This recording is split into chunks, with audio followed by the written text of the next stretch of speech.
Maulang weekend mga kapuso, halos mag-zero visibility na sa ilang bahagi ng Metro Manila nitong tanghali sa kuha ni Yus Cooper Mina mula sa kanyang condo unit sa Makati City. Sa bayan ng Bawan sa Batangas, dahan-dahan ang binabaybay ng mga dumaraang sasakyan ang isang kalsadang lubog sa abot tuhod na baha. Sa kuha rin ni Yus Cooper Kimberly mula sa Batangas City, abot 20 ang lumaragasang baha, bunsod ng walang tigil na buhos ng ulan. As of 5 p.m., itinaas ang pag-asa ang red rainfall warning sa Metro Manila, Batangas at iba pang bahagi ng Luzon dahil sa matinding ulan na maaaring magdulot ng baha at mga pagguho. Habagat ang patuloy na nagpapaulan sa Luzon at ilang bahagi ng Visayas. Magandang hapon po! Wala pong bagyo sa loob ng Philippine Area of Responsibility pero nakakaranas po ng malakas na ulan ang malaking bahagi ng bansa dahil sa habagat. Napuruhan ang Metro Manila at ilang lugar sa Luzon. Sa Romblon, buwis-buhay ang pagsagip sa mga stranded na pamilya mula sa mataas na baha. Nakatutok si Jonathan Andal.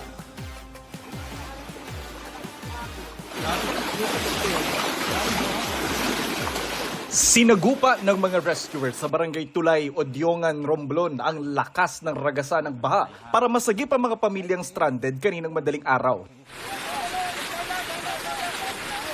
Dahil abot dibdib ang baha, gumamit ng lubid at salbabida para maiahon mula sa baha ang isang senior citizen. Nagsagawa na ng PMC evacuation ng mga otoridad sa mga mababa at bahaing lugar dahil sa malakas na ulan. Nananatili sa mga evacuation center ang mga sinagip na residente. Animoy ilog sa gitna ng kalsada ang taas ng baha na bumungad sa mga motorista sa Sablayan Occidental, Mindoro kasunod ng malakas na ulan. Baka hindi na talaga tayo makatawid dito, guys. Stranded ang ilang motorista. May ilang pilit pa rin itong sinuong. Pahirapang makatawid sa baha ang mga maliliit na sasakyan. Sa Batangas City, bumigay ang pundasyon ng tulay sa bahagi ng Barangay Santo Niño. Pinayuhan ng mga motorista na dumaan sa alternatibong ruta bilang pag-iingat. Hiling ngayon ni Batangas City Mayor Marvy Marino sa DPWH ang agarang pagtatayo ng bagong tulay. Nagkabaha rin sa JP Laurel Highway, Batangas City. Lakas loob ding lumusong sa mataas na baha ang ilang sasakyan. May mga residente ring stranded. Naku po, Lord, tumigil na sana yung ulan. Maulan din sa Zambales, sa San Marcelino. Umapaw ang ilog kaya nalubog sa baha ang ilang bahagi ng Barangay Santa Fe. Halos abot bubong din ang baha sa isang eskwelahan. Ayon sa MDRRMO, walang naiulat na nasawi, nasugatan o nadamay sa pag-apaw ng ilog. Sinuspinde ng Philippine Coast Guard ang pangingisda at paglalayag ng ilang sasakyang pandagat sa Zambales dahil sa pagsungit ng dagat. Bukod sa ulan at baha, nakaranas din ng pagguho ng lupa sa Barangay Santa Rita sa Olongapo. Damay ang isang bahay sa insidente. Inaalam pa kung may residenteng apektado. Nagka-landslide din sa bahagi ng Tagaytay-Talisay Road sa Barangay San Jose sa Tagaytay, Cavite at sa bahagi ng National Road sa Barangay San Miguel sa Lobo, Batangas. Ayon sa Pag-asa, hanging habagat ang nagpapaulan ngayon sa malaking bahagi ng bansa. Jonathan Andala, nakatutok, 24 oras. Maulang panahon din ang gumising sa mga taga Metro Manila gaya po sa Quezon City. May mga kinailangan pang magbalsa para makatawid sa baha.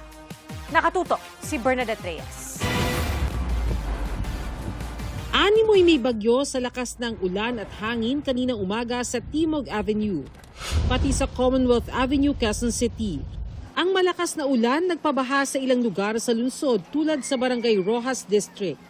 Ito yung Gumamela Street dito sa Barangay Rojas District sa Quezon City. Ilang dekada na ang problema ng pagbaha dito pero hanggang ngayon binabaha pa rin ang kanilang lugar. Saglit na bumuhos ang malakas na ulan kanina at ngayon ay umaambon na lang pero umaabot pa rin hanggang dibdib ang baha dito.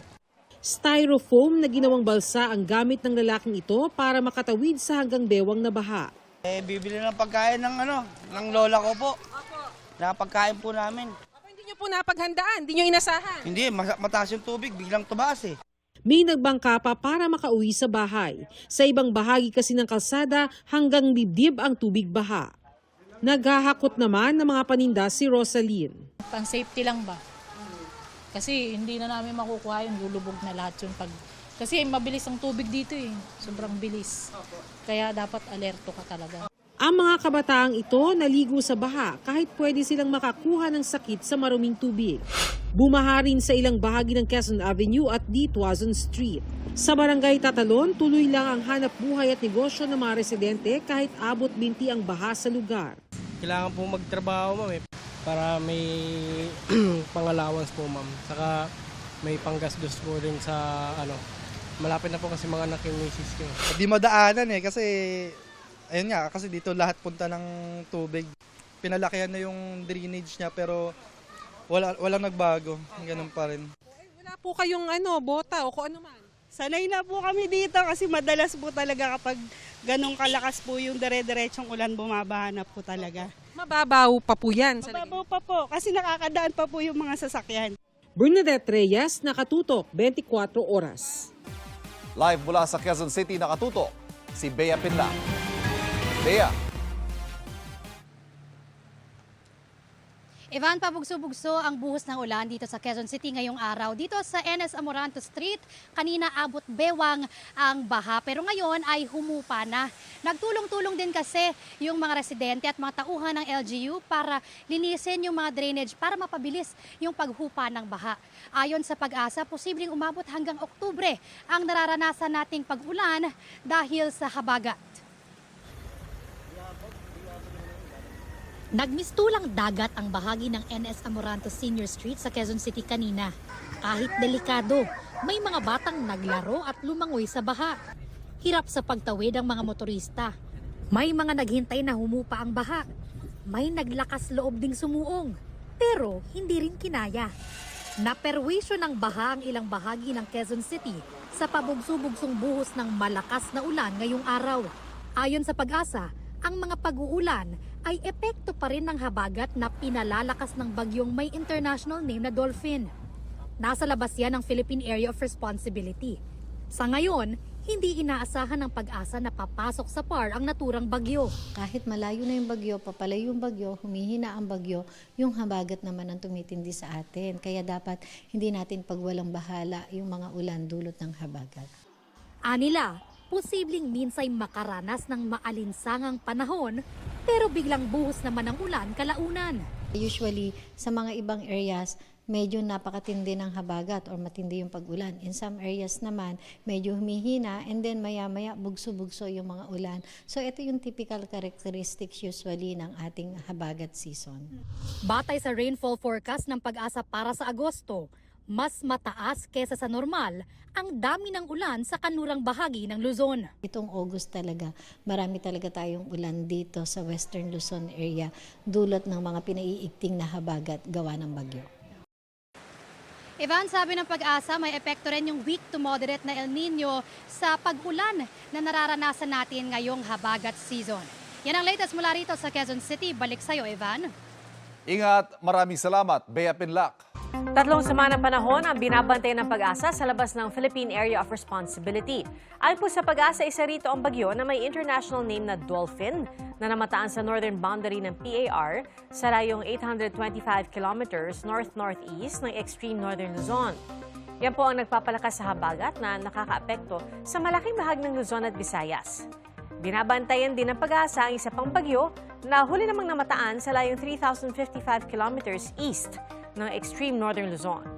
Mayroon ding isang low-pressure area na huling namataan sa layong 1,795 kilometers east ng extreme northern Luzon na mataas ang tsansa maging isang bagyo sa loob ng 24 oras. Pero ayon po sa Pag-asa, kumikilos ang dalawang ito papalayo ng bansa, kaya wala itong direktang epekto sa lagay ng panahon. Hindi rin daw ito papasok ng PAR sa mga susunod na araw.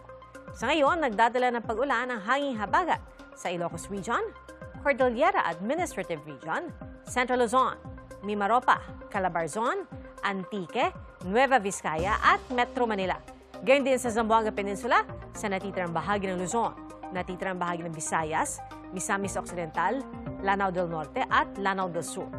Trough o buntot naman ng Typhoon Dolphin ang nakakaapekto ngayong araw sa Batanes at Babuyan Islands, habang localized thunderstorms ang nagpapaulan sa natitirang bahagi ng Mindanao. Base po sa rainfall forecast ng Metro Weather, posible ang light to intense rains bukas sa ilang bahagi ng Ilocos Region, Central Luzon at Mimaropa. Light to intense rains din ang posibleng maranasan bukas sa bahagi ng Western Visayas. Mababa naman ang tsansa ng pag-ulan bukas sa Mindanao. Mataas din ang tsansa ng ulanin bukas ang Metro Manila. Dahil po sa tuloy-tuloy na pag-ulan, dala ng habagat, mabilis na tumaas ang baha sa ilang barangay sa Kawit, Cavite at lumikas ng ibang residente. Mula sa Kawit, nakatutok live si Jamie Santos. Jamie? Pia, tuloy-tuloy yung nararanasang manakanakang malakas na buhos ng ulan dito nga sa Kawit, Cavite ngayong Sabado ng hapon. At itong malakas na ulan na ito nagsimula pa kagabi na nagresulta ng pagbaha sa ilang barangay. Hanggang dibdib ang baha sa ilang bahagi ng Barangay Gahak at Barangay Marula sa Kawit, Cavite matapos ang malalakas na pag-ulan dulot ng pinalakas na habagat ngayong Sabado. Hopefully pagka tumila naman ngayon maghapon o magdamag hindi na umulan, siguro po bukas po ng hapon hupa na po itong tubig na ito. Dahil sa pagtaas ng tubig, nagsagawa ng rescue operations ang Kawit MDRRMO Emergency Response Team para mailikas ang mga residenteng naapektuhan ng baha. Nabigla ang mga residente sa biglang pagtaas ng tubig. Biglaan po kasi yung pagtaas ng tubig. So hindi rin po aware yung mga residente talaga na biglang tataas yung tubig ng ganong kataas. Dati na po talaga siyang nilulubog pero ngayon lang po yung pinakamataas po. Kabilang sa mga ni-rescue ang mga senior citizen, person with disability o PWD, may sakit at mga bata. Pansamantala silang dinala sa barangay hall at multipurpose hall ng dalawang barangay. Ayon sa mga residente, bahain talaga ang lugar tuwing malakas ang ulan. Pero ngayon lang nila naranasan ang lampas bewang at lampas dibdib na baha. Grabe po ang pagkabaha dito. Dahil ang mga nagtatrabaho po doon, hindi makatawid ng ayos dito. Napapakain naman sa barangay. Tapos ngayon dinadala namin ng, ang tawag yun, food packs. Hinala ng lokal na pamahalaan, posibleng nakaapekto sa natural na daloy ng tubig ang ilang istrukturang itinayo sa tabi ng ilog. Ang nangyari po kasi, yung isang part po ng barangay gap, which is yung tinatawag po namin Kali Once, yun po yung nilubog dahil po yung sa ginagawa pong kalat. Yun po yung naging cause ng pagbaha po. So wala pong matakbuhan yung tubig palabas. Sa Kali Once po na tinatawag.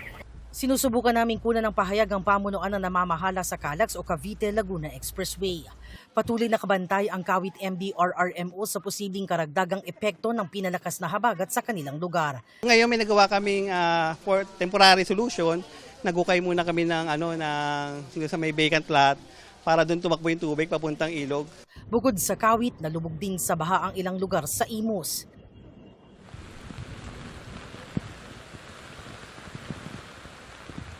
Pia, nananawagan yung mga residente sa mga otoridad na siyasatin sana yung kondisyon ng kanilang ilog at tignan yung mga posibleng dahilan ng pagbara sa daluyan ng tubig sa kanilang ilog. At yan ang latest mula rito sa Kawit, Cavite. Balik sa'yo, Pia. Alright, Jamie, malakas ang buhos ng ulan ngayon dyan. Mag-ingat po kayo at maraming salamat, Jamie Santos. Muntik mabagsakan ng natumbang pine tree ang ilang residente sa Baguio City sa gitna ng masamang panahon. Mula sa Baguio City, nakatutok live si Marisol Abdurrahman. Sol? Ivan, dahil nga sa walang tigil na pag-uulan dito sa City of Pines, isang pine tree nga ang nabuwal kanina at humambalang sa kalsada. Bumigay na rin ang ilang riprap o retaining wall. Balot pa rin ng fog ngayon ang Baguio City, pero nagkukubli sa makakapal na ulap ang perwisyong dulot dito ng masamang panahon. Gaya sa barangay Happy Hollow kung saan humarang sa kalsada ang isang dambuhalang pine tree. Bandang alas 10 daw ng umaga kanina nang bumagsak itong puno. Etong puno, nasa likod yan ng riprap na yan at bumagsak at humambalang dito sa kalsada. Kaya para tuluyang maalis na ito, ang ginawa ng mga otoridad, pinutol-putol na itong pine tree para maklear na itong bahagi ng kalsada sa barangay Happy Hollow. Ikunento ng ilang nasa kalsada ang pagtumba ng puno, kasama na ang ilang nakaiwas na mabagsakan. Biglang tumunog yung kahoy. Takbuhan kami kanina o dalawa kami. Sobrang nervyos. Nanginginig. Yung nakita nga namin po yung yung pagbagsak ng kahoy, yung dalawang tao, buti na lang nakatakbo po silang hindi inabot. hindi inabot. May crack ka na pong maririnig, tapos dahan-dahan na po siyang nagganon. May dumaan po na sasakyan, buti na lang po mas mabilis siya. Ayon sa City Environment and Parks Management Office, nakatagilid na talaga ang puno bago pa ang mga pag-ulan. Hindi maiiwasan ngayong malakas po yung ulan, yung bagyo po. Loosen yung soil, kaya ayun, yun yung isang cause. Nadamay rin ang isang poste matapos mabagsakan ng puno ang kawan. Yung poste nga dyan, medyo nag-crack na po, kaya nakiki-coordinate po kami sa Beneco na sana puntahan na po nila para ma-assess yung mga poste kasi natamaan po yung linya ng kuryente. Natatakot po kami, siyempre po. Hindi na po kasi andun po kami sa taas. Ito lang istura ang delikado at saka yung nakaparada dito na sasakyan. Ito tuloy pa kasi ito naman ang pangkabuhayan namin. Bago magtanghali kanina, binuksan muli sa mga motorista ang kalsada. Dahil pa rin sa walang humpay na pag-uulan, bumigay ang riprap na ito sa Cannon Road kung saan may mga nalaglag na bato. Sa kabila ng masamang panahon, may mga dumayo pa rin sa City of Pines. Sabi ko, God forbid, walang mangyari sa amin.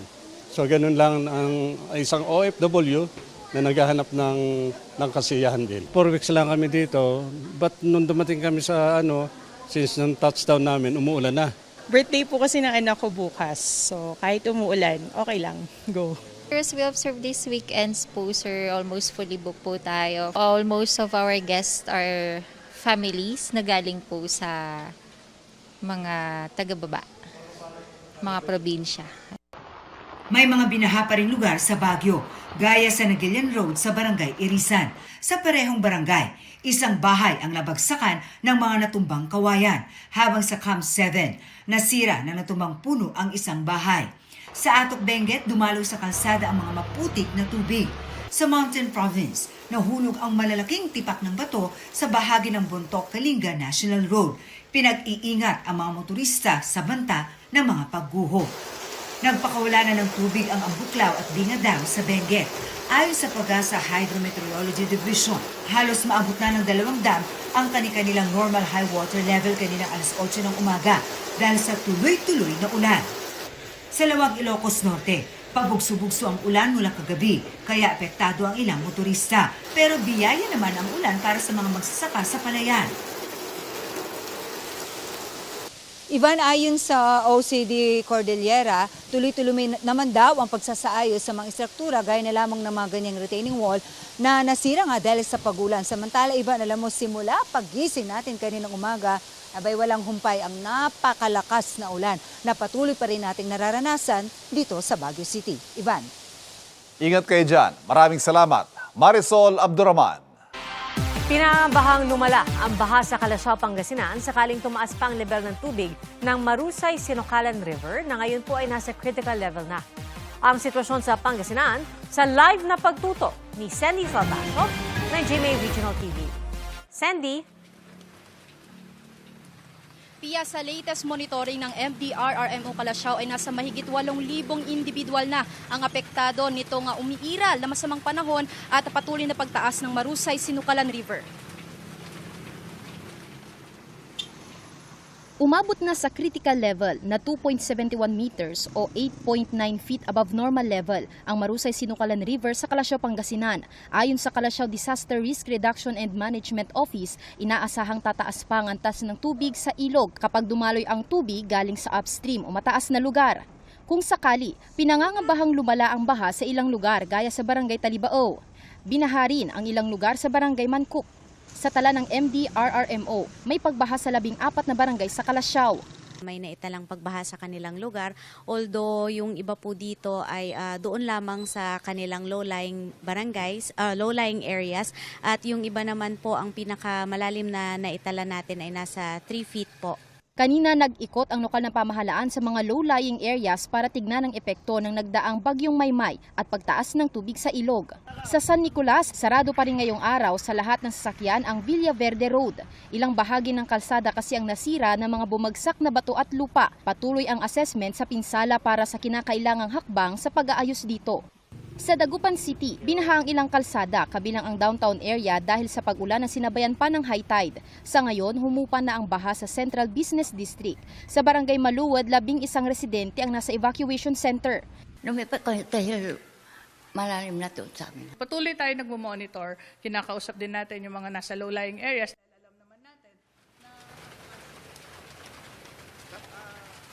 Pia, sa kasalukuyan ay nasa 9 feet na ang antas ng Marusay River dito sa Calasiao, Pangasinan. Above critical level na ito kung ikukumpara sa 8 feet na critical level. Above critical level na rin ang Sinukalan River dito naman sa bayan ng Santa Barbara, Pangasinan, habang nananatiling nasa above normal ang antas ng mga kailugan sa Dagupan City, San Fabian at Mabini. Samantala, nananatili namang bukas ang mga evacuation centers dito sa probinsya ng Pangasinan. Pia.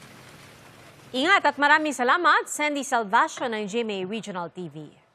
Mala ghost town na po ang ilang kalye sa isang subdivision sa Hagonoy, Bulacan dahil sa bahang matagal ng pinoproblema roon. Isang Hagonoy sa mga pinaglagyan ng ghost flood control projects. At nakatutok live si Bon Aquino. Bon.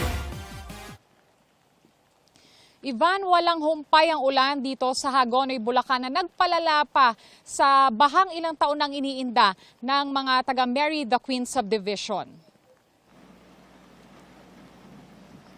Sa buong maghapon, mahina hanggang sa malakas na buhos ng ulan ang naranasan sa Hagonoy. Sa Mary the Queen Subdivision, Hagonoy, mula tuhod hanggang binti ang baha. Aakalain ding ghost town ang ilang kalsada rito, lalo't abandonado na ang ilang bahay. Isa lamang itong kalsada na ito dito sa Mary the Queen Subdivision na matagal nang binabaha. Ito pong bahang nakikita nyo ngayon ay 7 taon na raw hong namemerwisyo sa mga residente rito. Ayon nga po sa ilang mga nakausap namin, dito sa street na ito, 3 na lamang daw yung pamilyang natitira. At karamihan po sa mga homeowners dito sa subdivision na ito ay umalis na sa kanilang mga bahay. 2005 po ito na i-donate sa local government kasi nga po hindi na kayang i-develop ng developer. Kaya umaasa kami sa gobyerno na sana matugunan yung aming mga hinaing dito. Isa ang Hagonoy sa pinaglagyan ng mga guni-guning flood control projects. Kaya't pag tumaas ang kanilang mga ilog, lubog, lalo na ang mga mabababang lugar. Sa ilog, high tide po talaga siya. San Sebastian River at saka itong Halang River. Halimbawa nga kung ang pondo na nailaan para doon, siguro may iipsan yung aming mga problema. Sobrang ramdam po namin at talaga pong, kumaga, nung nasiwalat po yung nangyari yan, talaga pong nakakagalit dahil kumaga, expect po namin is mababawasan. Hindi man po talaga totally mawala, is mababawasan man lang sana. Pero imbis po na mabawasan, mas lumaki pa po ang tubig dito sa amin. Meron pa ring nananatili kahit lubog sa tubig. Gaya ni Tammy Centeno, stroke survivor at mag-isa na lang sa buhay. Ay mahirap talaga kasi palagi may tubig eh. Tsaga na lang eh. Paano pa yung mga gamit ninyo? Ay wala na, nalubog na lahat ng nakaraan. Ay iba, pinagtatapon ko na sa basura eh. Wala kayong mapapuntahan eh. Ang pamilya Jaime ayaw umalis dahil ito lang daw ang meron sila. Pagsisimba ka, pupunta ng palengke, napakahirap po talaga. Yung ibaba po namin, di na namin ginagamit. Na mga gamit namin nasa taas na. More than a year na po, yun di namin ibinababa.